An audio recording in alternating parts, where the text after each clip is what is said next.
Welcome to our channel, where we delve into the strange and bizarre. Tonight we're sinking our teeth into one of New Orleans' most captivating and chilling legends, the arrival of its vampires. And the key to this dark tale lies with a group of mysterious women known as the Casket Girls. New Orleans already boasts a reputation as one of the most haunted cities on the planet, brimming with ghost stories, voodoo, and unexplained phenomena. But its vampire lore holds a unique and fascinating place in its supernatural landscape. So how did these creatures of the night supposedly arrive in the Crescent City? Well, one of the most enduring and popular theories points to a group of women who sailed from France in the early 18th century, the Casket Girls. According to the legend, France was sending marriage-aged women to their colony in New Orleans to be paired with colonial men. When these young women arrived, they were housed and cared for by the Ursuline nuns, but there was something unusual about their arrival.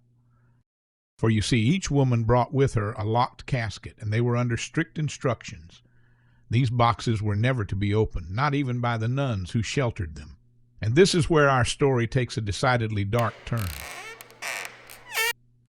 The mystery of those locked caskets has fueled speculation for centuries, and one of the most persistent and thrilling theories is that they weren't filled with ordinary belongings. Keep in mind that Europe had a history of intense fear and persecution of the supernatural. While the most widespread witch hunts and werewolf scares had occurred in previous centuries, the anxieties and beliefs surrounding these beings still lingered. More importantly, around the time the Casket Girls set sail in the early 18th century, Europe, particularly Eastern Europe, was experiencing a significant surge in vampire scares. Well-documented cases of alleged vampirism led to widespread panic and even official investigations. This historical context suggests that if vampires existed, Europe might have felt like an increasingly dangerous place for them, much like it had for those accused of witchcraft or being werewolves.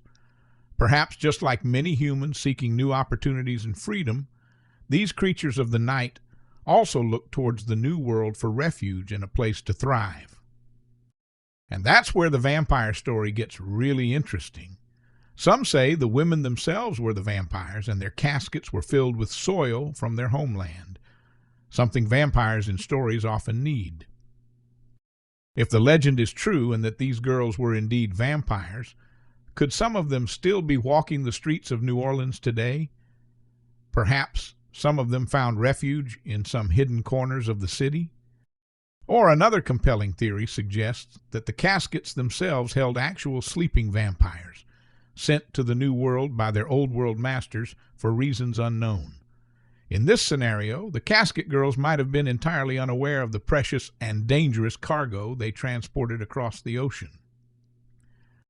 If this were the case, could these ancient beings have awakened over time, their presence shaping the very fabric of New Orleans' shadowy underbelly and fueling the vampire myths that persist to this day?